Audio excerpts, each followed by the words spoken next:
है good morning guys, welcome to vector classes. And आज हम लोग पढ़ने जा रहे हैं सॉप्स एंड डिटर्जेंट के बारे में। तो सबसे पहले एक रिएक्शन देखते हैं, उसके बाद हम लोग आगे बढ़ते हैं। ठीक है, तो यहाँ आपको दिखाई दे रहा है पहला रिएक्शन। ठीक है, जिसका कि CH3COO C2H5। इस पूरे रिएक्शन को, इसका नाम क्या होती है? इसका नाम है एस्टर। ठीक है, और ये जो एस्टर है NOH से सोडियम हाइड्रोक्साइड से जब रिएक्शन करती है तो क्या देती है? अल्कोहल प्लस में sodium salt of carboxylic acid. इसको आप ऐसे पढ़ सकते हो, जैसे Na यहाँ पर है, Na का बोलते सोडियम। ठीक है, ये क्या बनती है? एक तरह का साल्ट है, एक तरह का है साल्ट है, CH3COONA। हाँ, और एक चीज़ देखना आप, COONA से कौन सी चीज़ लगा है? CH3। कौन लगा है? CH3। अब ध्यान से देखते हैं, ये पूरे रिएक्शन को हम लोग बोलते हैं सैप्निफिकेशन रिएक्शन। ठीक है, देखिए जब एस्टर को NaO के साथ हम लोग रिएक्शन कराते हैं तो हमें मिलता क्या है? प्रोडक्ट में अल्कोहल मिलती है, और क्या मिलती है? Sodium salt of carboxylic acid. ठीक है, यहाँ देखते हैं क्यों हम इस रिएक्शन को पढ़ रहे हैं। इसको रिएक्शन को पढ़ने का मतलब क्या हुआ, क्या रीज़न है रिएक्शन का पढ़ने का? तो रिएक्शन का पढ़ने का ये रीज़न है कि यहाँ जो ये जो दिखाई दे रहा है आपको CH3COONA, ये कैसा बिहेव करता है? तो सॉफ्ट टाइप का बिहेव करता है। ठीक है, सॉफ्ट टाइप का, इसका बिहेव कैसा है? सॉफ्ट टाइप का बिहेव है, इसलिए ये इंपॉर्टेंट होता है रिएक्शन पॉइंट। ठीक है, अब यहाँ देखिए थोड़ा बहुत आपको आइडिया लग गया होगा कि ये किस टाइप का बिहेव कर रहा है, सॉफ्ट टाइप का। तो आइए देखते हैं कि सॉफ्ट एक्चुअली होती क्या है। ठीक है, देखिए यहाँ पर आपको एक वर्ड दिया है, सॉप्स आर सोडियम और potassium salts of long carbon carboxylic acid, long chain carboxylic acid. मतलब सॉप्स क्या होते हैं? Sodium and potassium salt of long chain carboxylic acid. मतलब ये सोडियम या पोटेशियम, मतलब यहाँ Na है। ठीक है, मतलब ये सोडियम है, या इसका क्या हो सकता है? पोटेशियम हो सकती है। लेकिन कैसे होंगे भैया? कार्बोक्सिलिक एसिड बोलते हैं लॉन्ग चेन। देखिए यहाँ क्या है? शॉर्ट चेन, इससे यहाँ CH3 जुड़ा हुआ है। और इस फिगर को आप नोट डाउन कीजिएगा, यहाँ देखिएगा फिगर को, यहाँ देखिए CH3 है, CH2 है, CH2 है, CH2 है, CH2 है, CH2 है, और डॉट डॉट डॉट ऐसे तो किया है, मतलब CH2 बनता जाएगा, CH3 जो भी नहीं था, कार्बन कार्बन मतलब आगे बढ़ता जाएगा। और यहाँ क्या है? COO, मतलब ऐसे भी अटैक, इसको हम बॉन्ड टाइप स्ट्रक्चर दिखा दिए, COONA। ठीक है, तो कहने का मतलब ये चीज़ हुआ कि आपको कि किस जो हमारे सॉफ्ट मॉलिक्यूल होते हैं वो कैसे होते हैं? लॉन्ग चैन होते हैं। कैसे होते हैं? Long chain. और किसके होते हैं? सोडियम एंड पोटेशियम साल्ट के। ठीक ना, of long chain carboxylic acid. चलिए अब देखते हैं सॉफ्ट मॉलिक्यूल कौन सी है? Soft molecule. सॉफ्ट मॉलिक्यूल के दो पार्ट होते हैं। ठीक है, पहला होती है कार्बन चेन। ठीक है, यहाँ दिखाई दे रहा है आपको कार्बन चेन ऐसे। ठीक है, कार्बन चेन, और यहाँ दिखाई दे रहा है COONA। ठीक है, दिखा है COO, जिससे जो यहाँ जो था ना COONA, और यहाँ क्या था? CH3। तो यहाँ आपको दिखाई दे रहा है COONA। ठीक है, और उससे क्या जुड़ा? देखिए यहाँ CH3 जुड़ा, और लेकिन यहाँ क्या था? बहुत सारा कार्बन चेन जुड़ा है, लंबा लंबा दिखाई दे रहा है ना, तब ऐसे ही। तो कहने का मतलब सॉफ्ट मॉलिक्यूल कितने पार्ट होते हैं? दो पार्ट होते हैं। ठीक है, अच्छा इस पार्ट को बार बार CH3 CH2 ऐसे लिखना क्या होती है? मतलब पॉसिबल नहीं हो पाएगा। तो हम क्या किए? ऐसे इसको दिखा दे रहे हैं। ठीक है, मतलब इस सारे पॉइंट पे, जैसे ये पॉइंट पे क्या है? कार्बन। इस पॉइंट पे क्या है? कार्बन। सारे पॉइंट पे क्या है हमारा? कार्बन। सारे पॉइंट से नीचे क्या रहेगा? कार्बन कार्बन कार्बन कार्बन, सारा कार्बन। ठीक ना, और जो COONA पार्ट हो रहा है वो, इसको मैंने इस तरह से दिखा दिया। ठीक है, चलिए देखते हैं, इसको बोलते हैं हम लोग टेल। क्या बोलते हैं? टेल। ये जो यहाँ से कार्बन चेन वाला पार्ट है, इसको बोलते हैं हम लोग टेल पार्ट। क्या बोलते हैं? टेल। और ये वाला, इसको क्या बोलते हैं हम लोग? हेड बोलते हैं। क्या बोलते हैं? हेड। ठीक है, अच्छा देखिए, टेल पार्ट को हम लोग बोलते हैं हाइड्रोफोबिक एंड। क्या बोलते हैं? Hydrophobic and. अच्छा, टेल पार्ट को हाइड्रोफोबिक एंड क्यों कहते हैं? क्योंकि इसलिए कहते हैं कि हाइड्रो का मतलब होता है, क्या होता है? हाइड्रो का मतलब होता है वाटर। अब फोबिक मतलब क्या होती है? फोबिक का मतलब जो, मतलब वाटर का फियर है, मतलब वाटर से जिसको डर है। ठीक है, अच्छा ये जो पार्ट है सॉफ्ट मॉलिक्यूल का, इसको किससे डर होता है? तो ये वाटर से। किससे डरती है? वाटर से डरती है। समझ गया ना? तो कहने का मतलब ये वाटर लविंग नहीं है। ठीक है, मतलब ये वाटर पास नहीं रहेगी। ठीक है, इसलिए यहाँ पे एक वर्ड लिखा है, देखिए ध्यान से यहाँ पर, सॉल्युबल इन ऑयल। मतलब ये वाटर लविंग नहीं है, ये किसी में सॉल्युबल हो सकती है? ऑयल में। मतलब ये कौन सी लविंग है? ऑयल लविंग है। ठीक है, वैसे ही हेड पार्ट देखिए, इसको लिखा है हाइड्रोफिलिक। हाइड्रोफिलिक। हाइड्रोफिलिक मतलब क्या होती है? जो वाटर से प्यार करता है। हाइड्रो मतलब वाटर, फिलिक मतलब जो वाटर से मतलब प्यार करता है, समझ ना, वाटर लविंग। ठीक है, इसको बोलते हैं हाइड्रोफिलिक। ठीक है, यहाँ देखिए दूसरा पॉइंट है कि मतलब जो टेल होते हैं वो क्या होते हैं? Long hydrocarbon chain. यहाँ दिखाई दे रहा है आपको हाइड्रोकार्बन चेन। अच्छा, हाइड्रोकार्बन किससे बोलते हैं? जिसमें कार्बन हाइड्रोजन दोनों हो, उसे क्या बोलते हैं? हाइड्रोकार्बन। यहाँ दिखाई दे रहा है कार्बन हाइड्रोजन दोनों है, सारा ये चेन है। तो जो लॉन्ग हाइड्रोकार्बन चेन है उसे हम क्या बोलते हैं? वो टेल। क्या बोलते हैं? टेल। यहाँ देखिएगा, इसके बाद एक और पॉइंट लिखा है यहाँ पर, नॉन पोलर। क्या लिखा है? Non polar.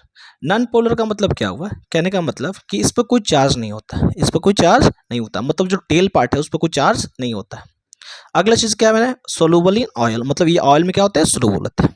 वैसे देखिए इधर हेड क्या था, हाइड्रोफिलिक एंड था, शॉर्ट आयनिक पार्ट होता है, ये क्या होता है, आयनिक पार्ट। यहाँ दिखाई दे रहा है आपको यहाँ दिखाई दे रहा है कि निगेटिव और क्या थे, पॉजिटिव है। कहने का मतलब इस क्या इस यहाँ कहीं ना कहीं चार्ज होगा, तो ये कैसे हो जाएंगे, पोलर। और पोलर क्या बोलते हैं, चार्ज इज प्रेजेंट, उससे क्या बोलते हैं हम लोग, पोलर। ठीक है। चौथा क्या है, water is soluble in water, मतलब ये क्या हुआ, ये वाटर लविंग है तो क्या वाटर में सोलूबल होंगे, तो बिल्कुल। कहने का मतलब कि जो सॉफ्ट मॉलिक्यूल के दो पार्ट होते हैं, एक होते हैं हेड और टेल। ठीक है। टेल पार्ट को बोलते हैं हाइड्रोफोबिक और हेड पार्ट को बोलते हैं हाइड्रोफिल। हाइड्रोफिलिक मतलब जो वाटर से लव करता है, और हाइड्रोफोबिक मतलब क्या, जो वाटर से लव नहीं करता हो, मतलब किसे वाटर से लव नहीं करता, किससे लव करेगा, आयल से लव करेगा। ठीक है। अब यहाँ ध्यान से नोट यहाँ पर एस्टेरिक एसिड, कहने का मतलब ये जो कार्बन चेन आपको दिखाई दे रहा ना, जैसे मान लिया यहाँ C17 ले लिए, S35 ले लिए, COOH, जो भी एसिड, ये कौन सा एसिड है, एस्टेरिक एसिड। तो सॉप बनाने में क्या करता है, ये दोनों एसिड का हम लोग यूज करते हैं, एस्टेरिक एसिड का, अल्मिटिक एसिड का, और सारा इसका भी यूज है, यूज टू मेक सॉप्स। ठीक है, एक याद रखना। आगे यहाँ देखिए एक एक्टिविटी दिया हुआ था, ठीक है, कि ये आप मतलब ये ले लीजिए, ठीक ना, ग्लास या बोतल जो भी लेना, ठीक ना, 2 बेकर ले लीजिए। ठीक है। इसमें आप पानी डाल लीजिए 10 ml, और इसमें भी 10 ml डाल लीजिए। ठीक है। जब दोनों में आप पानी भर देते हैं तो ये क्या है, ऑयल, ये क्या है, ऑयल। तो कुछ ऑयल का ड्रॉप इसमें भी डाल दीजिए, कुछ ऑयल का ड्रॉप इसमें भी डाल दीजिए। ठीक है। लेकिन कुछ देर बाद उसी टाइम में आप क्या कीजिए, कुछ सॉप का सोल्यूशन ए वाले को छोड़कर बी वाले में डाल दीजिए। ठीक है। तो जैसे ही आप बी में डालेंगे सॉप का सोल्यूशन, तो क्या होगा ना, ये जो ऑयल है ना पूरा इसमें मिल जाएगा। ठीक ना, इसमें मिक्स हो जाएगा। ठीक। लेकिन इस वाले एक्टिविटी में अगर ऑयल डाले हैं और वाटर है, तो इसमें ऑयल है ना कहाँ जाएगा, सरफेस पर। मतलब कहने का मतलब यहाँ पर क्या हुआ, तो ऑयल और वाटर होते एक दूसरे मिलते नहीं है, एक दूसरे से सोलूबल नहीं होते, एक दूसरे में नहीं सोलूबल हो सकते। हाँ, तो आप समझ गए इसको। ठीक है, कि आयल जो होते हैं वाटर में सोलूबल नहीं होते। अब यहाँ एक पॉइंट लिखा है कि most dirt is oily in nature and oil does not dissolve in water. कहने का मतलब मोस्ट जो डर्ट होते हैं क्या होता है, ऑयल नेचर। मान लीजिए यहाँ जो ऑयल है, एक सपोज मान लीजिए कोई भी डर्ट होता है वो किस नेचर का होता है, ऑयली नेचर का होता है। ठीक है। And does not dissolve in water, water में डिजॉल्व नहीं होंगे। तो अभी कभी भी आप मान लीजिए जो भी डर्ट वगैरह को अगर भगाना हो, तो ठीक है, क्या आप सिर्फ वाटर से धो लेंगे तो वो चला जाएगा, तो नहीं, बिल्कुल नहीं चला। ठीक है, क्योंकि ये सोलूबल नहीं होते, डिजॉल्व नहीं होते। ठीक है। आगे नेक्स्ट पॉइंट देखते हैं हम लोग। यहां तक तो क्लियर हो गया। देखिए, the ionic end of shop interacts with water while the carbon chain interacts with oil. ये बोला कि जो आयनिक एंड होते हैं, मतलब कौन सी एंड, जो आयनिक एंड मैंने यहाँ दिखाया था, ये कौन से पार्ट होते हैं, आयनिक पार्ट होते हैं। ठीक है। तो जो ये आयनिक पार्ट होते हैं, ये किससे इंटरेक्ट करते हैं, वाटर से। मैंने बताया था कि वाटर लविंग होते हैं। ठीक है। वाइल द कार्बन चेन, जो कार्बन चेन होती है वो किससे इंटरेक्ट करती है, ऑयल्स। ठीक है। यहाँ एक देखते हैं हम लोग, ठीक है, यहाँ ध्यान से ठीक है देख लीजिए। वैसे ही ये क्या टेल पार्ट है, और ये कौन सी है, हेड है। तो जो हेड है उसको क्या बोलते हैं, आयनिक एंड बोलते हैं, और जो टेल है उससे क्या बोलते हैं, कार्बन चेन बोलते हैं। ये इंटरेक्ट विथ क्या करती है, आयल से। ये किससे करती है, टेल वाली पार्ट आयल से, और ये जो पार्ट है हेड वाली, किससे करते हैं, इंटरेक्ट वाटर से। ठीक है। और थोड़ा सा हम लोग फॉर्मेशन देखते थे ध्यान से। जैसे मान लेते हैं यहाँ पे आयल ड्रॉपलेट, कौन है, आयल ड्रॉपलेट है। ठीक है। फॉर्मेशन ऑफ यहाँ भी सच लिखा, ठीक है, यहाँ पर आयल ड्रॉपलेट है। और ये जो चीज़ है, ये है आपके सॉप के मॉलिक्यूल। ये क्या है, सॉप के मॉलिक्यूल। तो सॉप के मॉलिक्यूल में क्या होती है, इसको बोलते हैं आप क्या, टेल, और इसे क्या बोलते हैं आप, हेड। ठीक है। तो देखिए यहाँ जो चीज़ है, कहने का मतलब कि ये जो डस्ट, कोई भी आयल पार्टिकल मतलब या डस्ट हो, जो भी चीज़ हो, तो कहने का मतलब जो आयल होते हैं, आयल से कौन कनेक्ट होते हैं, टेल या हेड। तो आयल से कनेक्टेड कौन होंगे, तो टेल। तो बताइए आयल से कनेक्टेड है कौन है, तो टेल। कौन है, टेल। टेल क्यों क्यों यहाँ कनेक्टेड, क्योंकि टेल क्या होती है, जो टेल होती है वो क्या होती है, ऑयल लविंग होती है। मतलब ऑयल से क्या होगा, ऑयल से प्यार करेगा। ठीक है। और ये जो चीज़ दिया है, मतलब ये जो ऊपर वाला दिया है, ये कौन सी होती है, ये हेड होती है। और हेड को क्या बोलते हैं हम लोग, हाइड्रोफिलिक एंड। क्या बोलते हैं, हाइड्रोफिलिक एंड। और ये क्या करती है, वाटर से लब करते हैं, तो जहाँ पानी रहेगा वो क्या रहेंगे, बाहर रहेंगे। और ये कहाँ रहेगा, डस्ट के पास या ऑयल के पास कौन रहेगा, तो ये वाले रहेगा। ठीक है। चलिए, तो ये फिगर हमने देख लिया था। ठीक है, कि ये क्या है, ऑयल ड्रॉपलेट से, और ये क्या मेरा हेड है, और क्या है, टेल है। मतलब ये सॉप के मॉलिक्यूल है। ठीक है। तो कहने का मतलब ये जो टेल वाली होती है वो किससे जुड़ी होती है, तो ऑयल से जुड़ी होती है, और जो बाहर वाली वो किससे जुड़ी होती है, तो वाटर से। ठीक है, यहाँ क्लियर हो गया। ठीक है। यहाँ एक लाइन है, इसको थोड़ा सा ध्यान से देखिएगा। The soap molecules thus from structure called micelles. मतलब ये जो सॉप मॉलिक्यूल ये स्ट्रक्चर बना रही है, ये स्ट्रक्चर बना रही है, इसे हम क्या बोलते हैं, मिसल्स। क्या बोलते हैं, मिसल्स।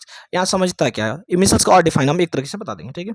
यहाँ देखिए, where one end of molecules is towards the oil droplet while the ionic end faces towards. कहने का मतलब एक एंड जो होती है मॉलिक्यूल किसके है, टुवार्ड्स द आयल ड्रॉपलेट।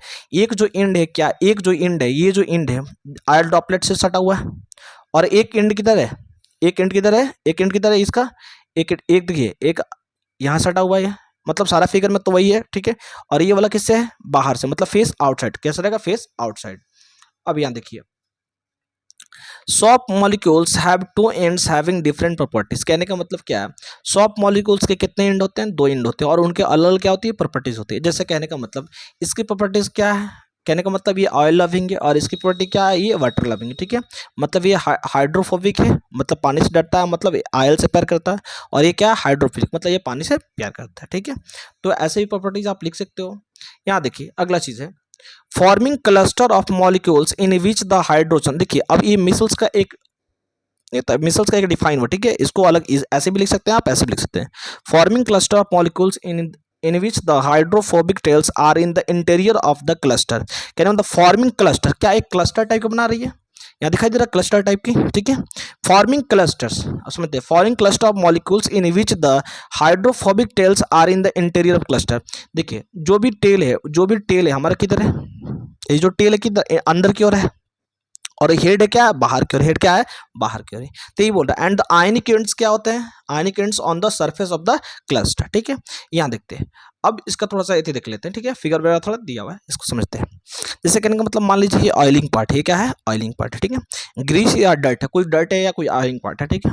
अब कहने का मतलब सॉप की मॉलिक्यूल, सॉप की क्या है भैया, मॉलिक्यूल, ठीक है। देखिए इस यहाँ देखिए मैंने दिखा दिया कि ये ऊपर वाला पार्ट को बोलते हैं हाइड्रोफिलिक। क्या बोलते हैं, हाइड्रोफिलिक। मतलब इस पार्ट को नाम क्या दिया हम लोग, हाइड्रोफिलिक। हाइड्रोफिलिक कौन होते हैं, जो हेड पार्ट होते हैं क्या बोलते हैं, हाइड्रोफिलिक। और हाइड्रोफोबिक कौन होते हैं, जो टेल पार्ट होती है, ठीक है। हाइड्रोफिलिक का काम क्या होता है, हाइड्रोफिलिक का काम होता है मतलब वाटर लविंग, मतलब वाटर की साइड जाएगा। और हाइड्रोफोबिक क्या करेंगे, जो आयल डट होंगे उधर साइड में आएंगे, ठीक है। आप फिगर को ध्यान से देखिए, इस फिगर में ऐसे हुआ, कुछ दूर थे फिर पास में आया, देखिए ध्यान से, कुछ पास में, और यहाँ दिखाई दे रहा है ना। तो ये जो क्लस्टर बना रहे हैं इसी को हम लोग क्या बोलते हैं, मिसल्स। क्या बोलते हैं, मिसल्स। ध्यान दे रहा है, कहने का मतलब कि इसकी जो, देखिए इस टेल वाला पार्ट, टेल वाला पार्ट क्या बोलते हैं हम लोग, हाइड्रोफोबिक। क्या हाइड्रोफोबिक, ये इससे जुड़ा हुआ है, ये ऑयल पार्ट से जुड़ा है, ग्रेस से जो डस्ट पार्ट से जुड़ा हुआ है। और ये जो ऊपर वाला पार्ट है ये क्या बोलते हैं, हाइड्रोफिलिक। मतलब क्या है, ये जो हेड है, कौन है, हेड है, ये किससे जुड़ा रहेगा, पानी से। किससे जुड़ा है, पानी से। अब थोड़ा बहुत यहाँ देखते हैं, चलिए, ठीक है, यहाँ तक समझ में आ गया। Soap in the form of missiles is able to clean. Soap in the form of missile is able to clean since the oil dirt while we collected in the center of the missiles. Soap in the form of a missile. Soap किसके form में होता है, missiles is able to clean, clean कर सकते हैं, since the oily dirt will be collected the center of the micelles. तो कहाँ collect हुआ था, यहाँ देखिए सेंटर पर कलेक्ट हुआ था, ठीक है। चलिए अगला पॉइंट है, the micelles stay in the solution as a colloid and not will come together to precipitate due to ion and repulsion. अब यहाँ आपको समझना पड़ेगा, ठीक है, आयन एंड रिपल्सर क्या होती है, यहाँ आप देखते हैं। देखिए यहाँ जो है, सपोज मान लेते हैं ये मेरा टेल है, क्या है, टेल है, कार्बन चेन है, और यहाँ मान ए नेगेटिव, ओ नेगेटिव होती है और Na प्लस होती है, ठीक है। तो कहने का मतलब कि ये वाला, ठीक है, जैसे ये सॉप का मॉलिक्यूल है, ये भी क्या है, सॉप का मॉलिक्यूल है, तो दोनों के बीच में क्या होता है, ये भी नेगेटिव और ये भी क्या है, नेगेटिव। तो दोनों के बीच में क्या सेम चार्ज है, यहाँ दिखाई दे रहा है ना। दोनों के बीच में क्या होती है, रिपल्सन। क्या होती है, रिपल्सन। क्या होती है यहाँ पर, रिपल्सन। हाँ, the micelles stay in the solution as a colloid क्या, and will not come together to precipitate due to ion and repulsion। वो क्या बनाती है, colloid। क्या बनाती है, micelles stay in the solution कैसे, किस फॉर्म होती है, colloid। क्या बनाती है, colloid, and will not come together to precipitate due to ion and repulsion. देखिए कोलाइड क्या हुआ, कहने का मतलब ये प्रेसिपिटेट के फॉर्म में नहीं होगा, ठीक ना। जैसे आप दूध भी देखते हैं तो दूध में क्या होती है, कोलाइड होती है। जैसे फैट की मात्रा उसमें क्या, वाटर की मात्रा है, मतलब micelles stay in the solution as a colloid and not come together to precipitate due to ion and repulsion. क्या प्रेसिपिटेट के क्या नीचे कहीं गिर जाती है, नहीं ना, ऐसे कुछ होता नहीं, मतलब प्रेसिपिटेट के फॉर्म नहीं होते, किसके फॉर्म होते हैं, कोलाइड के फॉर्म में। आगे ध्यान से देखते हैं, the soap molecules are large enough to scatter light, hence soap solution appears cloudy। soap micelles क्या होते हैं, are large enough to scatter, light को क्या करते हैं, स्कैटर करते हैं, इसलिए सॉप सोल्यूशन कैसी होती है, क्लाउडी टाइप दिखती है, समझिए ना। चलिए यहाँ थोड़ा देख लेते हैं, एक एक्टिविटी है, जैसे देखिए इस वाले ए, इसको मान लीजिए ए है, ठीक, कोई कंटेनर है और ये कंटेनर क्या है, बी है, ठीक है। अगर दोनों में सेम वैल्यू का मतलब पानी यहाँ भी 10 ml लिया है, यहाँ क्या पानी 10 ml लिया, ठीक है। चलिए अब यहाँ क्या बोल रहा है, यहाँ ये कौन सा वाटर लिया है, पहले समझना ध्यान से। ये लिया हम लोग डिस्टिल वाटर, कैसा लिया, डिस्टिल वाटर। हाँ, एक ही तरह का पानी नहीं ले रहा है, ये डिस्टिल वाटर लिया। डिस्टिल वाटर क्या होता है, जैसे रेन वाटर कैसी होती है, डिस्टिल वाटर होती है, और इसमें मिनरल की संख्या क्या होती है, बहुत ही कम होती है, ठीक है। आगे हम बताएंगे फॉर्म वगैरह ज़्यादा क्यों बनती है, ठीक है। यहाँ क्या होती है, हार्ड वाटर, और इससे हार्ड वाटर का आप कहाँ से ले सकते हैं, ट्यूबवेल से ले सकते हैं, हैंड पंप से ले सकते हैं। और इसमें मिनरल्स जो कैल्शियम मैग्नीशियम होता है वो क्या होता है, बहुत ही ज़्यादा होता है, ठीक है। तो कहने का मतलब क्या हुआ, जैसे मान लेते हैं यहाँ पर ये जो है डिस्टिल वाटर, और ये कौन सी वाटर है, हार्ड वाटर। अगर सॉफ्ट सॉल्यूशन, अगर आप एक बार डिस्टिल वाटर मिलाकर देखो और इसमें मिलाकर देखो, ठीक ना, तो कहने का मतलब फॉर्म की मात्रा आपको ज़्यादा किस में मिलेगी, तो डिस्टिल वाटर में मिलेगी। क्यों मिलेगी, क्योंकि यहाँ का जो मिनरल्स है वो वैल्यू क्या है, बहुत ही कम है, मिनरल्स की वैल्यू क्या है, बहुत ही कम, ठीक है। तो आपके फॉर्म क्या होता है, बहुत ज़्यादा नजर आता है। लेकिन यहाँ पर क्या होता है, हार्ड वाटर मिनरल्स क्या होते हैं, बहुत ज़्यादा, जैसे कैल्शियम मैग्नीशियम क्या होते हैं, बहुत ही ज़्यादा होते हैं, इसलिए आपको ज़्यादा फॉर्म नहीं होता है। तो इसी पार्ट को यहाँ पर लिखे हैं, देख लिया। While bathing, that foam is formed with difficulty and insoluble substance scum remains after washing with water. कहने मतलब while bathing that form is form difficulty, form जो होते हैं मतलब हार्ड वाटर में कैसी बनती है, डिफिकल्टी से बनती है। एंड इंसॉल्युबल सब्सटेंस, जो इंसॉल्व मतलब जो कि देखिए फॉर्म बन गया तो मतलब वो चीज़ उससे मतलब ज़्यादा घुल मिल गई, लेकिन वो चीज़ घुलती मिलती नहीं उतना, तो ये क्या होते हैं, इंसॉल्युबल सब्सटेंस, क्या बोलते हैं, स्कम। जैसे आप कभी नहाते वगैरह होंगे, नहीं होता, तो जो भी चीज़ है कहने का मतलब जब साबुन या पानी से जब भी आप लोग नहाते हैं, अगर हार्ड वाटर से, अगर हैंड पंप का पानी या ट्यूबवेल का पानी यूज़ किए होंगे, तो उसमें क्या होती है कि आपको व्हाइट व्हाइट प्रेसिपिटेट मिलता है। क्या मिलता है, व्हाइट व्हाइट प्रेसिपिटेट, ठीक है, उजला उजला टाइप का पानी आपको दिखाई देने लगता है, ठीक है। तो यही होती है scum remains after washing with water, ठीक ना। देखिए this is caused by the reaction of soft with calcium magnesium salt which causes the hardness of water, ठीक है। क्योंकि इस हार्ड वाटर में होती क्या है, तो कैल्शियम और मैग्नीशियम होती है, इसलिए ये ज़्यादा क्या करती है, फॉर्म नहीं बना पाती, लेकिन ये क्या करती है, फॉर्म बना लेती है।